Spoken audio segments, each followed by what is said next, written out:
မင်္ဂလာပါကျမနေရီပါ DPP ရုပ်မြင်သံကြားရဲ့နောက်ဆုံးချိန်ထိရရှိထားတဲ့သတင်းတွေကိုစုစည်းအမျိုးသားညီညွတ်ရေးအစိုးရ NUG နဲ့ CRPH အဖွဲ့ကို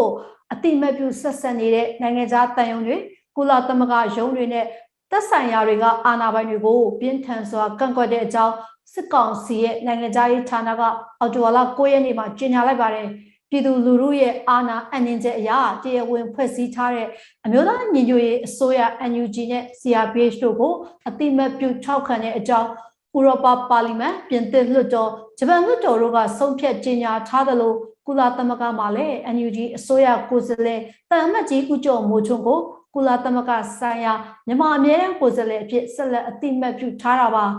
ဒါအပြင်အာဆီယံနိုင်ငံတချို့ရဲ့နိုင်ငံခြားရေးဝန်ကြီးတွေကလည်း NUG အစိုးရနဲ့ဆက်သွယ်ဆွေးနွေးဖို့နဲ့အခုလအတွင်းကျင်းပဖို့ရှိတဲ့အာဆီယံထိပ်သီးညီလာခံမှာမြန်မာအာဏာသိမ်းစစ်ကောင်ဆောင်ကိုမဖိတ်ခေါ်ဖို့အထိပြောလာကြတဲ့အချိန်စစ်ကောင်စီဘက်ကအခုလိုထုတ်ပြန်လိုက်တာပါစစ်ကောင်စီနိုင်ငံသားရဲ့ကြေညာချက်မှာတော့ NUG CRPH နဲ့ဆက်ဆက်အဖွဲ့တွေကိုထိတွေ့ဆက်သွယ်ခြင်းမပြုဖို့ထောက်ခံအားပေးခြင်းမပြုဖို့တိုက်တွန်းထားပါတယ်ကုလသမဂ္ဂနဲ့အာဆီယံအပါအဝင်နိုင်ငံတကာအတိုက်အဝန်းကမြန်မာနိုင်ငံတွင်းမှာအကြမ်းဖက်မှုတွေရပ်တန့်ဖို့တောင်းဆိုနေပေမဲ့ကချင်ချင်းကယားပြည်နယ်စကိုင်းတိုင်းနဲ့မကွေးတိုင်းတွေမှာစစ်ကောင်စီတပ်တွေကရွာတွေကိုမိချို့ပြည်သူတွေကိုဖမ်းဆီးတပ်ဖြတ်အကြမ်းဖက်မှုတွေနေ့စဉ်ပြုလုပ်နေပါတယ်မြန်မာနိုင်ငံမှာတရားမဝင်အာဏာသိမ်းကာလ၈လကျော်အကြာစစ်ကောင်စီတပ်တွေရဲ့အကြမ်းဖက်ပစ်ခတ်တပ်ဖြတ်မှုကြောင့်အပြစ်မဲ့ကြဆုံးပြည်သူပေါင်း1100ကျော်ရှိလာခဲ့ပြီဖြစ်တယ်လို့နိုင်ငံရေးအကျဉ်းသားများကူညီဆောင်ရှောက်ရေးအသင်း AAPP ကထုတ်ပြန်ထားပါတယ်ပြင်သစ်အထက်လွှတ်တော်နဲ့ဥရောပပါလီမန်တို့က NUG နဲ့ CRPH ကိုထောက်ခံဖို့မဲခွဲဆုံးဖြတ်ပြီးအတည်ပြုထားပါတယ်အခုလုပ်ရဟာ NUG ကိုမြန်မာနိုင်ငံရဲ့တရားဝင်ဆိုရဖြစ်တဲ့ဆိုတာကိုအတည်ပြုဖို့ပထမခြေလှမ်းဖြစ်ပြီးစစ်ကောင်စီဟာနိုင်ငံတကာဆက်ဆံရေးစစ်ပွဲမှာရှုံးနိမ့်သွားပြီးဆိုတာရဲ့အဖြစ်လည်းဖြစ်တယ်လို့ ချက်နိုင်ငံဆိုင်ရာအထူးကိုယ်စားလှယ်ကပြောဆိုပါတယ်ဒီသတင်းကိုအောင်သူကပေးပို့ထားတာပါပြီးခဲ့တဲ့ရက်ပိုင်းကပြင်သစ်အထက်လွှတ်တော်နဲ့ဥရောပပါလီမန်တို့က NUG နဲ့ CRPH ကိုထောက်ခံဖို့မဲခွဲဆုံးဖြတ်ပြီးအတည်ပြုလိုက်တာဟာအမျိုးသားညီညွတ်ရေးအစိုးရကိုတရားဝင်အစိုးရအဖြစ်အတိမတ်ပြုရေးအတွက်အဓိကကျတဲ့ဆုံးဖြတ်ချက်တစ်ခုဖြစ်တယ်လို့ချက်နိုင်ငံဆိုင်ရာထူးကိုယ်စားလှယ်ဦးလင်းတန်းကပြောဆိုပါတယ်ဥရောပသမဂ္ဂအဖွဲ့ဝင်နိုင်ငံ28နိုင်ငံပါတဲ့ဥရောပပါလီမန်ရဲ့အခုလိုဆုံးဖြတ်ချက်ဟာအဲ့ဒီအဖွဲ့ဝင်နိုင်ငံတွေရဲ့အစိုးရတွေကိုတက်ရောက်လာမှာဖြစ်ပြီးမကြာတော့တဲ့ကာလတစ်ခုမှာမြို့သားညွညွရေးအစိုးရကိုတရားဝင်အစိုးရအဖြစ်လှုပ်ဆောင်မဲ့ခြေလှမ်းတွေရဲ့ပထမဦးဆုံးခြေလှမ်းနဲ့ဖြစ်တယ်လို့ဆိုပါတယ်။မြေပြင်ခြေနေမှာလာသူတို့ကလက်ထက်မှာအာဏာရှိတယ်လို့သူတို့ထင်နေတာပဲရှိတယ်။တကယ်တော့လက်ထက်မှာသူတို့အာဏာကရှိတာမဟုတ်ဘူး။အာဏာသူတို့လက်ထက်မရောက်ဘူး။ပြည်သူကလည်းသူတို့ကိုမပေးဘူး။အဲ့တော့လူထုကလည်းအခုချိန်ထိကျွန်တော်တို့စန့်ကျင်အန်တုနေတာဟာအခုချိန်ထိသူတို့ရှစ်လကြော်ကြာကြိုးစားရတဲ့အာဏာသိမ်းမှုမအောင်မြင်ဘူးဆိုတာအထင်ရှားမြင်နေရတာပဲ။သူတို့အုပ်ချုပ်နိုင်လို့အုပ်ချုပ်နိုင်တဲ့အခြေအနေလုံးဝမရှိဘူး။အဲ့တော့အုပ်ချုပ်ရေးရန်နေရဟာပြိုလဲပျက်စီးနေပြီဆိုတာသူတို့လက်သိတယ်သူတို့ဟန်ဆောင်ပြီးတော့လာသူတို့တက်တွင်းမှာပဲလာဒီဝါဒဖြန့်ချီလုပ်ပြီးတော့ပဲလုပ်နေတဲ့အနေအထားမျိုးပါအာဏာသိမ်းစစ်ကောင်စီကနိုင်ငံတော်အကြီးအကဲတွေကိုဖမ်းဆီးပြီးနိုင်ငံတော်အာဏာကိုသိမ်းယူလိုက်တဲ့အချိန်မှာနိုင်ငံတကာအနေနဲ့မြန်မာပြည်သူတွေနဲ့အတူရက်တီကြောင်းထုတ်ပြန်ခဲ့တာရှိပေမဲ့လူထုထောက်ခံတဲ့အမျိုးသားညီညွတ်ရေးအစိုးရကိုတရားဝင်အစိုးရအဖြစ်ပြောဆိုဆက်ဆံခဲ့တာမရှိပေမဲ့လည်းတွစ်ဆုံဆွေးနွေးမှုတွေကိုတော့လှုပ်ဆောင်ခဲ့ပါတယ်အခုနောက်ပိုင်းမှာတော့အနောက်နိုင်ငံတချို့ကအမျိုးသားညီညွတ်ရေးအစိုးရနဲ့ CRPH ကိုမြန်မာနိုင်ငံရဲ့တရားဝင်အစိုးရအဖြစ်အသိမှတ်ပြုရေးထောက်ခံအားပေးရေးကိုဆုံးဖြတ်အတည်ပြုလာခဲ့တာဖြစ်ပြီးစစ်ကောင်စီဘက်ကတော့နိုင်ငံတကာအတိုင်းအဝိုင်းကို NUG နဲ့ CRPH ကိုဆက်သွယ်တာထောက်ခံအားပေးတာတွေမလုပ်ဖို့ထုတ်ပြန်ပါတယ်ကျွန်တော်တို့ဒီရိုးရိုးပုံမှန်နေနေပြောပြစီခင်ဗျဒီကိစ္စကသူတို့ရှုံးနေဆိုတာကိုတက်တည်ပြနေတဲ့နောက်ထပ်တစ်ချက်ပါပဲသူတို့အနေနဲ့နိုင်ငံတကာမျက်နှာစာမှာကိုဒေတာတွင်းမှာကိုသူတို့ပုံမှာဒီအကြမ်းဖက်လုပ်ရတဲ့အကြောင်းနိုင်ငံတကာကလည်းလက်မခံတော့ဘူးဒါကိုသူတို့ကကျွန်တော်တို့ကိုအကြမ်းဖက်အဖွဲ့လို့ပြောနေတယ်တကယ်အကြမ်းဖက်အဖွဲ့စစ်ကနိုင်ငံတကာသိပါတယ်ဘယ်သူကအကြမ်းဖက်အဖွဲ့လဲဆိုတာသိတယ်ဒီလိုအခြေအနေတွေကြောင့်ကျွန်တော်တို့ကိုနိုင်ငံတကာကနေပြီးတော့တရားဝင်ထိတွေ့ဆောင်ရွက်မှုတွေလုပ်တယ်ကျွန်တော်တို့ရုံးခန်းတွေဖွင့်နေဒီမှာဆိုတော့ဒီအခြေအနေတွေဟာနိုင်ငံတကာကသိလာလေသူတို့ကရှုံးလာလေလာဒီလိုရှုံးတဲ့အတန်တွေထွက်လာလေလို့ကျွန်တော်တို့နားလဲပါတယ်နိုင်ငံတကာအနေနဲ့အမျိုးသားညီညွတ်ရေးအစိုးရကို တရားဝင်အစိုးရတပွဲဆက်ဆံပြောဆိုလာတာတွေဟာစစ်ကောင်စီရဲ့အကြမ်းဖက်လုပ်ရက်တွေပိုများလာတာကြောင့်မဟုတ်ပဲမြန်မာပြည်သူအလုံးကိုကိုစားပြုတဲ့စုဖွဲ့မှုပေါင်းစုံနဲ့ဖွဲ့စည်းထားတဲ့အစိုးရဖြစ်တာကြောင့်ဖြစ်တယ်လို့လူခွေရေးလှုပ်ရှားသူဒေါက်ခင်အိုမာကဆိုပါတယ်အခုအချိန်မှာမြန်မာနိုင်ငံရဲ့ပြဿနာကိုဖြေရှင်းဖို့ဆိုလို့ရှိရင်ဥဆောင်မှုဟာတိုင်းရင်းသားတွေရဲ့ပူးပေါင်းပါဝင်မှုနဲ့ဥဆောင်နေဆိုတဲ့ဥစ္စာဟာကျမတို့ကနိုင်ငံတကာကနေကြည့်လို့ရှိရင်တရားဝင်မှုကပို့ပြီးတော့မှလေးနဲ့သွားတယ်ပို့ပြီးတော့မှပြည့်စုံသွားတယ်အဲ့ဒါဟာအဓိကဖြစ်ပါတယ်ဒါကြောင့်မလို့ NUG ကိုအခုလိုမျိုးဒီလွတ်တော်တွေကထောက်ခံနေဆိုတဲ့ဥစ္စာဟာအင်မတန်မှရှေ့ကိုအများကြီးကျမတို့ခြေလှမ်းရောက်တဲ့ကိစ္စဖြစ်တယ်အားရစရာဖြစ်တယ်အာဏာသိမ်းစစ်ကောင်စီအနေနဲ့အာဆီယံကသဘောတူဆုံးဖြတ်ထားတဲ့အချက်၅ချက်ကိုလည်းအခုချိန်ထိလှုပ်ဆောင်တာမရှိသလိုအာဆီယံထူးကိုယ်စားလှယ်မြန်မာနိုင်ငံကိုလာရောက်ပြီးတက်ဆိုင်ရာခေါင်းဆောင်တွေနဲ့တွေ့ဆုံရေးကိစ္စကလည်းအခုချိန်ထိမရေမရာဖြစ်နေပါတယ်အဲ့ဒီအချက်တွေကြောင့်ပဲဒီလကုန်ပိုင်းမှာကျင်းပမဲ့အာဆီယံထိပ်သီးအစည်းအဝေးကိုအာဏာသိမ်းခေါင်းဆောင်ကိုမဖိတ်ဖို့အာဆီယံခေါင်းဆောင်တွေကြားမှာဆွေးနွေးနေတာရှိတယ်လို့မလေးရှားနိုင်ငံကတော့အမျိုးသားညီညွတ်ရေးအစိုးရနဲ့ဆွေးနွေးဖို့ပြင်ဆင်နေပြီလို့လည်းထုတ်ဖော်ပြောဆိုလာတာတွေရှိပါတယ်ကျွန်တော်အောင်သူပါခင်ဗျာအနောက်မြောက်တိုင်းစစ်ဌာနချုပ်နာမခဒုတိယတိုင်းမှုဘုံမှုချုပ်မျိုးထွတ်လှိုင်ရဲ့ကိုရေးရရှိတဲ့ရင်မောင်းတို့ဟာဟာခါအခြေဆိုင်စစ်ကောင်စီတပ်ကနေထပ်ပြေးလာတယ်လို့ချင်းလူခွေရေးအဖွဲ့ CHRO ကအော်တိုဘာလ9ရက်နေ့မှာထုတ်ပြန်ပါတယ်အနောက်မြောက်တိုင်းစစ်ဌာနချုပ်နာမခမှာတိုင်းမှုဘုံမှုချုပ်ဖြိုးတန့်ကိုနေအကျယ်ချုပ်ချထားတယ်လို့ကြားသိရတယ်လို့စစ်ကြောရေးမှာတည်ဆုံသွားတဲ့အထိသတင်းတွေလည်းထွက်ပေါ်နေတာပါနာမခတိုင်းမှုအပြောင်းလဲလှုပ်ထားတယ်လို့စစ်စင်ရေးအထူးအဖွဲ့မှူး2ယောက်ဖြစ်တဲ့ဒုတိယဗိုလ်ချုပ်ကြီးတေဇကျော်နဲ့ဒုတိယဗိုလ်ချုပ်ကြီးတန်းလှိုင်တို့ကကုတ်ကဲနေတယ်လို့လည်းသိရပါတယ်ဒါအပြင်စကိုင်းချင်းမကွေးရောဒေသတွေကို AR စစ်စင်ရေးအမည်နဲ့ထိုးစစ်ဆင်ဖို့စစ်ကောင်စီကပြင်ဆင်နေတယ်လို့လည်းသတင်းတွေပြန့်နှံ့နေပါတယ်အခုထွက်ပြေးလာသူတွေအဆိုအရနာမခထဲမှာစစ်ကောင်စီတပ်သားတွေရဲ့ဇနီးတွေမိသားစုဝင်တွေကိုလက်နက်တွေတပ်ဆင်ပေးထားပြီးတပ်တွင်းရှိအရာရှိအရာခံအကျက်စစ်တီတွေကြားအမိန့်နာခံတာတွေစိတ်သက်ပိုင်းဆိုင်ရာနဲ့အချင်းချင်းယုံကြည်မှုတွေကြဆင်းနေကြတယ်လို့လည်းချင်းလူခွေရေးအဖွဲ့ကလူမှုကွန်ရက်စာမျက်နှာမှာရေးသားထားပါတယ်အခုတိုင်းဒေသကြီးရွှေကျင်မြို့နယ်ကကျွော်တွေမှာစစ်ကောင်စီလက်အောက်ခံတပ်တွေကပြည်သူစစ်အင်အားကိုအတ္တမလိုက်လံစုဆောင်းနေတယ်လို့ဒေသခံတွေကပြောပါတယ်ကျွော်အုပ်စုတအုပ်စုကိုပြည်သူစစ်အင်အား30လိုက်လံစုဆောင်းနေပြီးပြည်သူစစ်အင်အားမပေးနိုင်ရင်လူငါးထည့်ပေးဖို့အတွက်ငွေကြေးပေးရမယ်ဆိုပြီးချိန်ချောက်နေတယ်လို့လည်းဆိုပါတယ်ကင်းစိတ်ကျွော်ဒုံစရိတ်ကျွော်အနောက်ဖက်ကျွော်တကွန်နိုင်ကျွော်နဲ့ဝင်းခနှိမ်ကျွော်ပါဝင်ကျွော်အုပ်စုတော်တော်များများမှာပါလိုက်လံစုဆောင်းနေကြတာပါတိုင်းရင်းသားလက်နက်ကိုင်တပ်ဖွဲ့ EO တွေနဲ့နီးကပ်တဲ့ရွာတွေမှာတိတ်တဆိတ်စုဆောင်းမှုရှိနေပေမဲ့မြို့နယ်နီးကပ်တဲ့ရွာတွေစစ်ကောင်စီရဲ့တပ်ရင်းနဲ့နီးကပ်တဲ့ရွာတွေမှာဆိုရင်အတ္တမစုဆောင်ချိန်ချောက်ဝေတောင်းနေတယ်လို့အမည်မဖော်ဆိုတဲ့ဒေသခံတယောက်ကပြောပါတယ်တချို့လူငယ်တွေလူလက်ပိုင်းတွေကရွာတွေမှာမနေရဲလို့တိမ်းရှောင်တာတွေရှိနေကြတယ်လို့လည်းဒေသခံတယောက်ကပြောပါတယ်စစ်ကောင်စီကအပြစ်ခတ်ရက်ဖို့9လကြီးညာထားပေမဲ့ရွှေကျင်မြို့နယ်နဲ့ထိစပ်နေတဲ့ EAO ဒေသတွေမှာတက်အင်အားတိုးရှယ်တာစစ်ဖက်သုံးလေယာဉ်တွေနဲ့နေစဉ်လိုလိုပြန်တန်းကင်းထောက်လန်းနေတာတွေကြောင့်ဒေသခံပြည်သူတွေကကြောက်ရွံ့ထိတ်လန့်နေကြရပါတယ်ရှင်ရန်ကုန်တိုင်းခရဲမြို့နယ်မှာမြို့ပေါ်ရက်ကွက်နဲ့ကျေးရွာတချို့ကနှုတ်ထက်သွားတဲ့အုပ်ချုပ်ရေးမှုအစားအုပ်ချုပ်ရေးမှုအသစ်တွေအစားထိုးခန့်အပ်နေတယ်လို့ဒေသခံတွေစီကစုံစမ်းသိရပါတယ်ခရဲမြို့နယ်အတွင်းမှာရှိတဲ့မြို့ပေါ်ရက်ကွက်နဲ့ကျေးရွာတွေမှာနှုတ်ထက်သွားတဲ့အုပ်ချုပ်ရေးမှုတွေအစားအုပ်ချုပ်ရေးမှုအသစ်တွေကိုအာဏာသိမ်းစစ်ကောင်စီကအစားထိုးခန့်အပ်ထားတယ်လို့ဒေသခံတွေကပြောပါတယ်ခရဲမြို့နယ်မှာအောက်တိုဘာလ9ရက်နေ့ထိမြို့ပေါ်ရက်ကွက်14ရက်ကွက်ကအုပ်ချုပ်ရေးမှုတွေအပါအဝင်ရက်ကွက်နဲ့ကျွေးရအုပ်ချုပ်ရေးမှုစုစုပေါင်း46ဦးနှုတ်ထွက်သွားတယ်လို့လည်းသိရပါတယ်။အုပ်ချုပ်ရေးမှုတွေအားလုံးနှုတ်ထွက်ကြဖို့ခရဲမြို့နယ်ပြည်သူ့ကာကွယ်ရေးတပ်ဖွဲ့ကအောက်တိုဘာလ3ရက်နေ့မှာတတိပေးချက်ထုတ်ပြန်ပြီးနောက်ပိုင်းရက်ကွက်ကျွေးရအုပ်ချုပ်ရေးမှုတွေဟာအခုလိုအစုလိုက်အပြုံလိုက်နှုတ်ထွက်ခဲ့ကြတာပါ။ခရဲမြို့နယ်မှာမြို့ပေါ်ရက်ကွက်14ရက်ကွက်ကျွေးရ56ရွာရှိပြီးအော်တိုဝါလာ9ရက်နေ့အထိခရမ်းမြို့နယ်အတွင်းရက်ကွက်ကျွေးရအုပ်ချုပ်ရေးမှု44ဦးနှုတ်ထွက်ခဲ့တဲ့အတွက်မြို့နယ်အတွင်းရက်ကွက်ကျွေးရအုပ်ချုပ်ရေးမှုတဝက်ကျော်နှုတ်ထွက်ခဲ့ပြီးလည်းဖြစ်ပါတယ်။ကြံရှိတဲ့အုပ်ချုပ်ရေးမှုတွေအားလုံးအော်တိုဝါလာ18ရက်နောက်ဆုံးထားနှုတ်ထွက်ကြဖို့ခရမ်းမြို့နယ်ပြည်သူ့ကာကွယ်ရေးတပ်ဖွဲ့ PDF ကရန်ကအသိပေးထုတ်ပြန်ထားပါတယ်ရှင် အမှတ်1014နေကြားဆောက်တရင်ကညောင်ကုန်းနေကြားဆောက်စစ်စေးဂိတ်မှာကျုပ်ခဏကျင်းတဲ့အုပ်စုအတွင်းမှာရှိတဲ့ကြေးရွာတွေကရမီရဖာတွေကိုခေါ်ယူပြီးအတင်းဖိအားပေးညွှန်ကြားခဲ့တယ်လို့ဆိုပါတယ်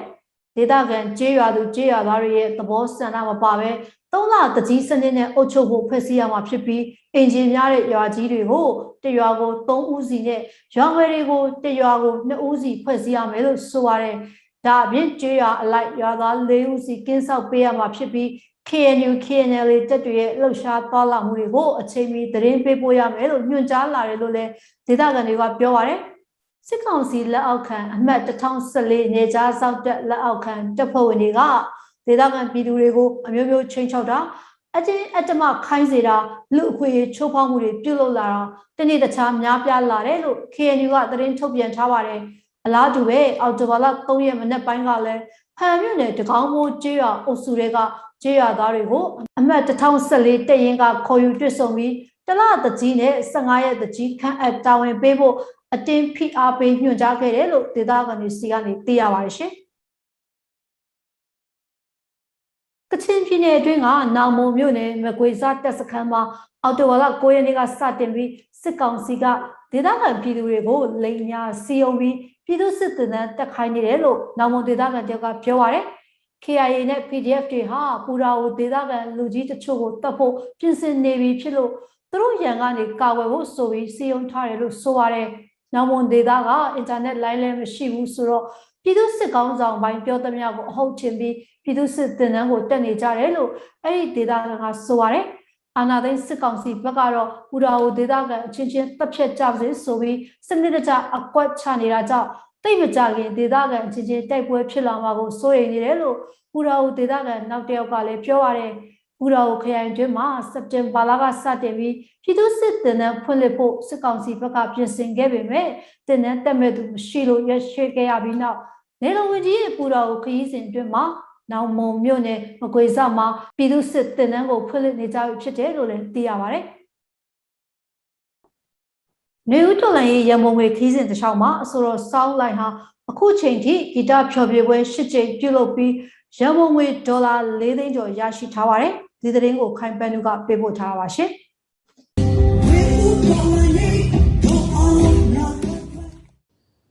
အဆိုတော်စောင်းလိုက်ဟာအခုချိန်ထိဂီတဖျော်ဖြေပွဲ၈ကြိမ်ပြုလုပ်ခဲ့ပြီးရန်ပုံငွေဒေါ်လာ4သိန်းကျော်ရရှိနေပြီဖြစ်ကြောင်းသိရပါတယ်အဆိုတော်ဆောင်းလာရဲ့၈ကြိမ်မြောက်ຫນွေဦးတော်လန်ရေးရန်ပုံငွေဂီတပွဲကိုတော့ Washington DC Maryland မှာအော်တိုဘာလ9ရက်နေ့ကပြုလုပ်ခဲ့ပြီးလူပေါင်း400နီးပါးလာရောက်အားပေးခဲ့ကြပါတယ်။စီပွဲက၈ပွဲမြောက်ပွဲပေါ့လေ။ဒါပွဲတော်ကောင်းပါလေ။ညောင်လင်ထားတာတွေရန်ပုံငွေပြရပါလေ။ပြည်သက်ကတော့ကျွန်တော်တို့ကြွအားပေးပါလေ။တော့အမတရားမိတ်ဆွေများတော့အားတင်းထားပါ။ကျွန်တော်တို့ဒီပါနေမယ်တော့စစရာရာနိုင်ငံလောက်ကိုဝိုင်းပြီးတော့ဝက်ချက်တွေပေါ့နော်ဒီဝတ်သမျှအတွက်ခုညီကိုအမြဲစူးစမ်းနေပါမယ်ပြောချင်ပါတယ်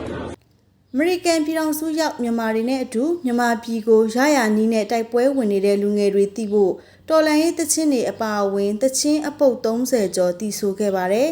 မြန်မာပြည်ကြီးအမြန်ဆုံးအေဂျင့်စေခြင်းတယ်လို့ຫນွေဦးတော်လန်ရေးရန်ပုံငွေပွဲကိုတက်ရောက်ခဲ့တဲ့အဆိုတော်မိဝင်းဖေကဆိုပါတယ်ကြတဲ့နေရာမှာကိုတိုင်းပြည်အကျိုးအတွက်ယူရပြီးလှုပ်ကြတဲ့နေရာမှာအားပေးဖို့အတွက်ဝတရားလေးရှိပါတယ်အဲ့အတွက်လာပါတယ်နောက်တစ်ခုကစောင်းဆိုတာလေကိုဂီတလောကတွေကမိသားစုတွေပါပဲမဆုံးပြကြပါဘူးအဲ့အတွက်လည်းတကြောင်ပေါ့နော်အဲ့တော့အဲ့အတွက်ဒီပွဲလာတာပါအများဆုံးရင်းချမ်းကြပါစေအားလုံးအေးချမ်းကြပါစေအားလုံးစီစီလုံးလုံးနဲ့အားလုံးအေးချမ်းချမ်းနဲ့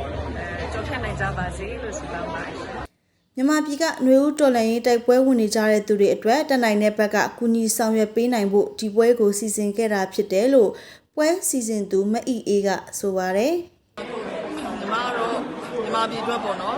ဒီမြန်မာပြည်အတွက်ကူညီတာဖြစ်တဲ့ fundraising မှန်သမျှကိုအမြဲတမ်းပေါ့နော်ဟိုတက်တက်ကြနဲ့ပါပြီးတော့အမြဲတမ်းကူညီပေးပါတယ်ဘာလို့လဲဆိုတော့မြန်မာပြည်သူတွေကနေ့စဉ်အများရက်ဆက်ကြမ်းကြုတ်ခြင်းကိုချင်းကောင်စီရဲ့ရက်ဆက်ကြမ်းကြုတ်ခြင်းကိုခံစားနေရတဲ့အတွက်ကြောင့်သူတို့တွေကဘာဖြစ်ဒီချိန်မှာအလုံးမလုံးနိုင်တဲ့လူတွေလည်းရှိရဲเนาะတကယ်ဟိုအိမ်တွေဖျက်ဆီးခံရတာတွေလည်းရှိရဲဟိုကျမတို့ဒီပါရောက်နေနေတဲ့တက်နိုင်တဲ့ဘက်ကစ조사ပြီးတော့เนาะသူတို့တွေကို ခံစားနေတဲ့ဒုက္ခတွေကိုဒါကိုအားဖြည့်ပေးတဲ့အနေနဲ့ဒါအားပေးရလဲရောက်တယ်ပေါ့နော်ဒီတိုက်ပွဲအတွက်စိတ်တမကြပါနဲ့ကျမတို့လည်းတက်နိုင်တဲ့ဘက်ကကူညီပေးနေပါတယ်ဆိုပြီးတော့ကျွန်တော်အမြဲပါဝင်ပြီးတော့ကူညီရဖြစ်ပါတယ်ရှင်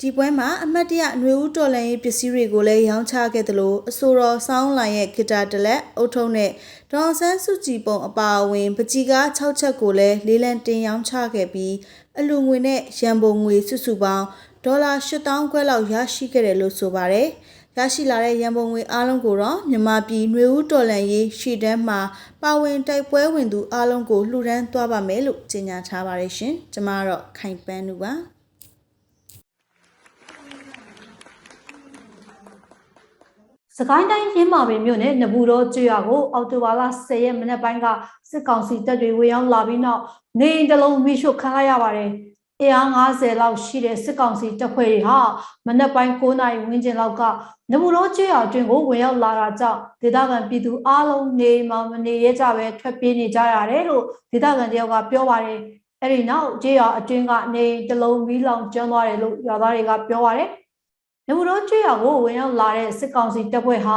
ာလင်းရင်တောင်ပေါ်တဆွဲထားရကနေဆင်းလာပြီးအင်ပတ်ကြောက်ကုန်းကြောက်မော်ပရိန်ပြင်ကျွော်တို့ကိုဝင်ရောက်ခဲ့တဲ့အဖွဲ့ဖြစ်တယ်လို့သိရပါတယ်။လက်ရှိအချိန်မှာနဘူးတော်ကျွော်မဟာသီရိဒေသခေါ်အောက်ကျောင်းဖုန်ကြီးကျောင်းမှာတက်ဆွဲမဲ့အနေအထားရှိပြီးယူနီဖောင်းတွေပြောင်းလဲဝတ်ဆင်နေကြတယ်လို့လည်းသိရပါတယ်။နဘူးတော်ကျွော်ဟာစက်တင်ဘာလ26ရက်ညပိုင်းကစစ်ကောင်စီတပ်တွေဝင်ရောက်ခဲ့ပြီးစစ်ကောင်စီတပ်ကလက်နက်ကြီးလက်နက်ငယ်တွေနဲ့ပစ်ခတ်ခဲ့တာကြောင့်ဒေသခံပြည်သူတွေသေဆုံးခဲ့ရတဲ့ဖြစ်စဉ်ရှိခဲ့တဲ့ကျွော်ပဲဖြစ်ပါတယ်ရှင်။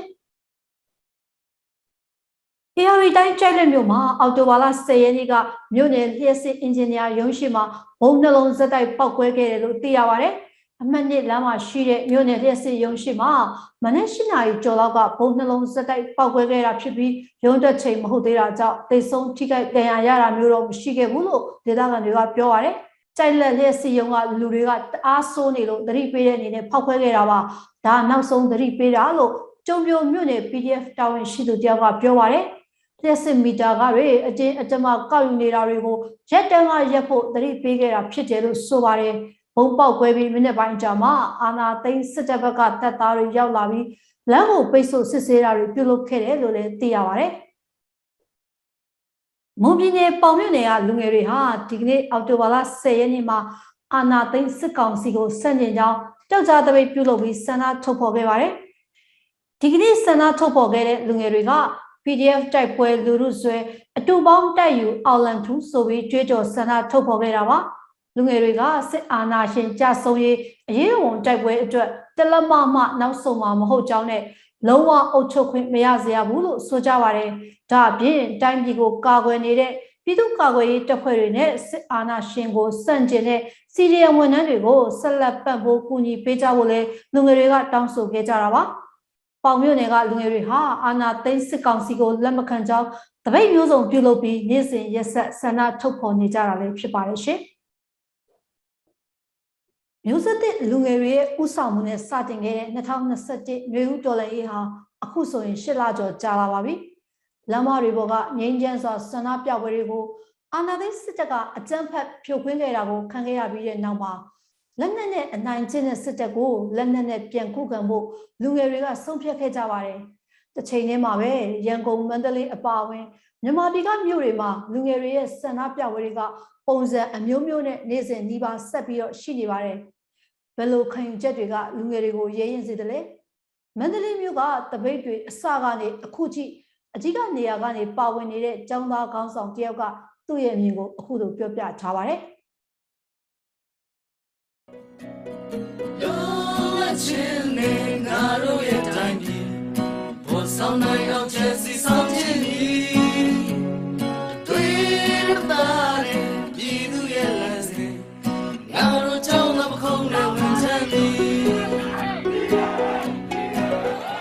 မလ24ရက်နေ့မှာကျွန်တော်တို့ကိုဗစ်မြန်မာနိုင်ငံမှာစတွေ့တဲ့အချိန်မှာဖြေလက်ဆက်ဆောင်ပွဲတွေကိုအားလုံးရက်လိုက်ပြီးကြောင်းပိတ်လိုက်တယ်ပေါ့နော်အဲ့ဒီကာလကနေကျွန်တော်တို့ဖေဖော်ဝါရီလ1ရက်နေ့ထိပေါ့နော်2ရက်အလိုမှာကျွန်တော်တို့အာဏာသိမ်းမဲ့ရေးအောင်တွေပြလာတဲ့အချိန်မှာပေါ့နော်ကျွန်တော်တို့88ချင်းချင်းချင်းနဲ့ပွင့်လင်းလူဖွဲ့စည်းကနေကျွန်တော်တို့ဥဆောင်တဲ့နောက်ကျောင်းသားသမဂ္ဂတွေပါတယ်ပေါ့နော်နောက်ကျကျွန်တော်တို့အရက်ဖွဲ့ဖွဲ့စည်းတွေယာနဲ့ချီပြီးကြီးညာချက်တွေထုတ်တယ်ပေါ့အဲ့ကလေးကတော့ အာနာသိန်းခဲ့ရင်ဆိုတဲ့ပုံစံမျိုးနဲ့တော့နည်းနည်းလေးစဉ်းစားခဲ့ကြတာရှိရပါတော့ဖေဖော်ဝါရီလ1ရက်နေ့ကျတော့တကယ်ကိုကျွန်တော်တို့နဲ့အာနာသိန်းသွားတယ်ဒါဟာအာနာသိန်းလာပဲဆိုကျွန်တော်တို့ကနေပြီးတော့အာနာသိန်းကိုလုံးဝစန့်ကျင်သွားမယ်ဆိုပြီးကျွန်တော်တို့ပြည်သူရှင်းမှာမနဲ့စတင်ပြီးကြီးညာချက်ထုတ်တယ်ပေါ့နော်ဖေဖော်ဝါရီလ4ရက်နေ့မှာကျွန်တော်တို့ဟိုပါပေါ့နော်မန္တလေးစေးတက္ကသိုလ်ရှင်းမှာဆရာဒေတာဆန်းတို့ဆန္ဒပြတယ်ပေါ့နော်ကျွန်တော်တို့ကျောင်းကလည်းရတနာဝန်တက္ကသိုလ်မှာလည်းပဲကျွန်တော်တို့စတင်ပြီးတော့တာဝန်မထမ်းဆောင်တော့ဘူး CDN လောက်ကြရမယ်ဆိုပြီးသပိတ်မောက်မဲ့အချိန်ဖြစ်တယ်ပေါ့နော်ရတနာဝန်သင်္ဘောချင်းပေါ့နော်ကန္နာလန်ဆန္ဒပြမှုပေါ့အဲ့ရစပြီးတော့ကျွန်တော်တို့ဟောပေါ့စစ်ဆိုးရဆိုတဲ့ကျွန်တော်တို့စစ်ဆိုးရဆိုရပေါ့နော်သူတို့ကဘလူးဆွဲငုံငေါကြီးစပြတာပေါ့နော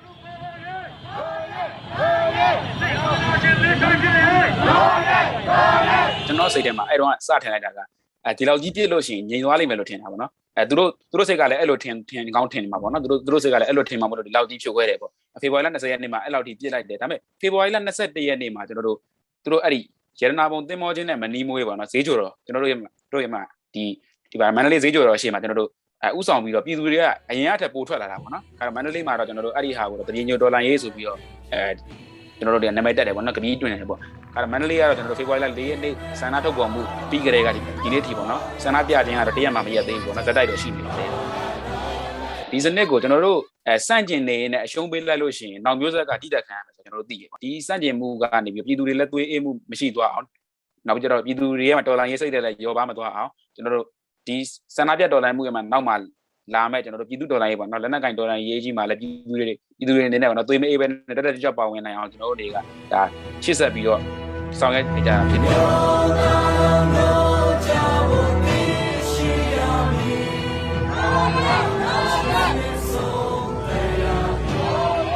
်ခုလက်ရှိမှာကျွန်တော်ဆန္ဒပြတဲ့ဆိုရင်ဒါသိကြတယ်ဗျာ9မိနစ်ထဲမပူဘူးပေါ့နော်ဘာလို့ဆို9မိနစ်လောက်ဆိုသူတို့ဒီဘက်ကနေအနံ့ခံပြီးရောက်လာတဲ့ခါကျွန်တော်တို့အဲ့ပြရမယ့်9မိနစ်ကိုကျွန်တော်တို့ပြင်ဆင်ရတဲ့9နာရီမကပြင်ဆင်ရတယ်ပေါ့နော်ပြည်သူတွေကလည်းပူအောင်ပေါင်ရင်ရှိကြတယ်ဒီမိုကရေစီဆိုတာကဒါဘာမှတိုက်မယူပဲနဲ့ထိုင်နေရုံနဲ့ဒီမိုကရေစီမရဘူးပေါ့နော်ကျွန်တော်တို့Facebook ပေါ်မှာ profile ချင်းရုံလောက်လည်းဒီမိုကရေစီမရနိုင်ဘူးအဲ့တော့ကျွန်တော်တို့အနေနဲ့ကိုယ်တိုင်ဝင်ပြီးတိုက်ပွဲပေါ်မှာတူးချင်းကဝင်ပြီးတော့တိုက်ပွဲပေါ်မှာတိုက်ပွဲမဝင်နိုင်ဘူးဆိုရင်လည်းကျွန်တော်တို့တိုက်ပွဲပေါ်မှာခက်ခဲရှိရဆိုရင်လည်းတိုက်ပွဲဝင်တဲ့သူတွေကိုထောက်ပံ့ကူညီမှုရှိမှကျွန်တော်ဒေါ်လာရေးကဒါရှေ့ဆက်ပြီးအောင်မြင်မှုရမှာပေါ့နော်အဲ့တော့ပြည်သူတွေလုံးနေနဲ့ကျွန်တော်သွေးအေးမှုမရှိဘဲနဲ့ပူအောင်ပေးကြပါပေါ့နော်ပါဝင်ပေးကြဖို့ပဲကျွန်တော်မြစ်တဲ့ခံနေပါတယ်ခင်ဗျာငါတို့နိုင်ပါမလားဆိုတဲ့စိတ်ဓာတ်မျိုးကြာဆင်းသွားမှုမဖြစ်ဘဲနဲ့ငါတို့ပါမနိုင်ရမယ်ဆိုတဲ့စိတ်ဓာတ်မျိုးနဲ့အားလုံးပါဝင်ကြဖို့ကအဓိကအရေးကြီးတယ်နော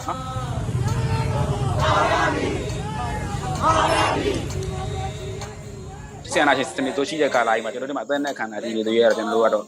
ဒီဆီယနာချင်းစတင်ရေးတော်လှန်မှုကတော့ဆက်လက်ရှိနေမှာပါခင်ဗျာမန္တလေးမြို့ချမ်းမြသာစီမြို့နယ်83လမ်း102 A လမ်းနဲ့109လမ်းကြားမှာရှိတဲ့ electronic ပစ္စည်းရောင်းဆိုင်တစ်ခုအောက်တိုဘာလ10ရက်မနက်9နာရီလောက်ကမိလောင်မှုဖြစ်ခဲ့ပါတယ်။မိလောင်မှုဖြစ်တာဟာမြို့သိမ်း electronic ပစ္စည်းအရောင်းဆိုင်ဖြစ်ပြီးတော့ပထမကျအခန်းတွင်းမှာရှိတဲ့ TV နောက်မှာတက်ဆင်ထားတဲ့မိပလက်ခုံအပူလူခဲ့ရကနေမိစတင်လောင်ကျွမ်းခဲ့တာလို့သိရပါတယ်။မိလောင်မှုကြောင့်ပထမတဲ့အတွင်းမှာရှိတဲ့လျှက်စစ်ပစ္စည်းတွေမိလောင်ဆုံးရှုံးခဲ့ပြီးကျပ်သိန်း100နီးပါးတန်ကြီးရှိတယ်လို့မိသက်ဦးစီးဌာနရဲ့ထုတ်ပြန်ချက်အရသိရပါတယ်။မြန်မာနိုင်ငံမှာတရက်ချဲ COVID အတည်ပြုလူနာသစ်1448ယောက်နဲ့36ယောက်ထပ်ပြီးသေဆုံးခဲ့တယ်လို့စစ်ကောင်စီရဲ့ကျန်းမာရေးဝန်ကြီးဌာနကအောက်တိုဘာလ9ရက်နေ့ညပိုင်းမှာထုတ်ပြန်ထားပါတယ်။လက်ရှိအချိန်ထိမြန်မာနိုင်ငံမှာ COVID-19 ကြောင့်သေဆုံးသူစုစုပေါင်း18104ယောက်နဲ့ရောဂါကူးစက်ခံရသူစုစုပေါင်း4,98333ယောက်အထိရှိလာပါတယ်။ဒီစစ်ဆေးမှုဟာအာနာဖီဆန်ရေးလှုပ်ရှားမှုစီရီယမ်မှာပါဝင်နေကြတဲ့ဆေးရုံတွေတက်ခွဲစမ်းသပ်ခွင့်တွေမပါဝင်ပဲစစ်အုပ်စုလက်အောက်ခံတက်မတော်ဆေးရုံတွေအများစုမှာစမ်းသပ်စစ်ဆေးခဲ့တာမို့ယောဂကုသမှုရဲ့တိကျတဲ့ပမာဏအတိုင်းအဆကိုတော့မသိနိုင်သေးပါဘူးရှင်။အိန္ဒိယနိုင်ငံအစိုးရကမြန်မာနိုင်ငံကိုလှူဒန်းတဲ့ COVID-3 အမှတ်တစိ COVID-19 ကာကွယ်ဆေးသက်တမ်းထပ်ပြီးရောက်ရှိလာခဲ့တယ်လို့စစ်ကောင်စီရဲ့ကျန်းမာရေးဝန်ကြီးဌာနကထုတ်ပြန်ပါတယ်။အော်တိုဘာလ9ရက်ညပိုင်းကရောက်ရှိလာခဲ့တဲ့အဲဒီကာကွယ်ဆေးတွေကိုတော့ကုသရေးပြည်သူ့ကျန်းမာရေးဦးစီးဌာနညွှန်ကြားရေးမှူးချုပ်ဒေါက်တာမြတ်ဝဏ္ဏစိုးဦးဆောင်တဲ့အဖွဲ့ကလက်ခံရယူခဲ့ပြီးဗဟိုကာကွယ်ဆေးတူလောင်ကန် Central Coron မှာလမ်းကြောင်းမပြတ်တူလောင်ထားရှိမယ်လို့ဆိုပါတယ်။ဒါအပြင်လက်ရှိအချိန်ထိကာကွယ်ဆေးတွေရောက်ရှိလာမှုအနေနဲ့ကျန်းမာရေးဝန်ကြီးဌာနကဝယ်ယူထားတဲ့ Covishield 2 တန်း Sinopharm 14 တန်းSinovac 2 တန်းစုစုပေါင်း18တန်းရောက်ရှိပြီဖြစ်က တရုတ်အိန္ဒိယနဲ့ရုရှားနိုင်ငံတွေကလူဒန်းနဲ့ကာကွယ်ဆေး6 တန်းကျော်ကိုလည်းလက်ခံရရှိပြီးဖြစ်တယ်လို့ဖော်ပြထားပါတယ်မြန်မာတရုတ်နယ်စပ်ရွှေလီမှာရှိတဲ့စိုင်းဘုတ်တချို့ကို3 ရက်အတွင်းဖြုတ်ပေးဖို့သက်ဆိုင်ရာကစာရီပို့ထားတယ်လို့ရွှေလီဘက်မှာနေထိုင်သူတယောက်စီကနေသိရပါတယ်မဖြုတ်ရင်3 ရက်နောက်ပိုင်းသူတို့လာဖြုတ်ပြီးတရားစွဲမှာတရုတ်စာရောမြန်မာစာရောလိုင်စင်တင်ရတယ်လို့ရွှေလီမှာနေထိုင်သူတဦးကပြောပါတယ်တရုတ်နိုင်ငံဘက်မှာလွန်ခဲ့တဲ့2 နှစ်ကစလို့မြန်မာလုပ်ငန်းရှင်တွေရဲ့လုပ်ငန်းတွေကိုတက်တမ်းမတိုးပေးတော့ပဲလုပ်ငန်းဆက်လုပ်မယ်ဆိုရင်တရုတ်လုပ်ငန်းရှင်တယောက်ကိုနာမည်ခံခိုင်းပြီး share ကို50% ပါဝင်ခွင့်ပေးရကအခွန်ဆောင်ရမှာဖြစ်ပါတယ်ဒါအပြင်ရန်ငွေ 9,000 ကိုငွေပေါင်းတင်ရမှာကြောင့်ဘယ်သူမှမတင်နိုင်လို့မြန်မာဘက်ကဝိုင်းဝန်းတောင်းဆိုတာကြောင့်အဲ့ဒီအစီအစဉ်ကိုနောက်ဆုတ်တယ်လို့ဖြစ်သွားတာလို့လည်းဆိုပါတယ်လုပ်ငန်းလိုင်စင်မရှိတဲ့သူတွေကိုကျေကောင်မှလည်းစိုင်းဘုတ်တွေဖြုတ်ချခိုင်းနေတယ်လို့သိရပါတယ်ပြီးခဲ့တဲ့နှစ်ကလည်းတရုတ်နယ်စပ်ဘက်ကမြန်မာလုပ်ငန်းရှင်တွေရဲ့ဘဏ်အကောင့်တချို့ပိတ်သိမ်းခံရတာတွေရှိခဲ့တယ်လို့လည်းဆိုပါတယ်မကြသေးခင်ကကျေကောင်မှတရားမဝင်အဆောက်အဦတွေနဲ့မြို့ပြစီမံကိန်းနဲ့မညီတဲ့အဆောက်အဦတွေကိုပြန်လည်တည်ဆောက်သွားမှာဖြစ်ပြီးကျေကောင်နယ်စပ်စီးပွားရေးကုသရေးဝယ်ရေးဒီချက်ပို့ပြီးတိုးတက်အောင်အကျိုးရှိဖို့သုံးမှာဖြစ်ကြောင်းပိုင်ရှင်တွေကိုလည်းနှစ်နာကြေးထိုက်တန်စွာရောကျွေးပေးသွားမှာဖြစ်တယ်လို့တရုတ်အာဏာပိုင်အနေနဲ့စာထုတ်ထားပါတယ်TVB ရုပ်မြင်သံကြားရဲ့နောက်ဆုံးချိန်ထိစုစည်းရရှိထားတဲ့သတင်းတွေကိုတင်ဆက်ပေးခဲ့တာပါကျွန်မနေရီပါအားလုံးကိုကျေးဇူးတင်ပါတယ်ရှင်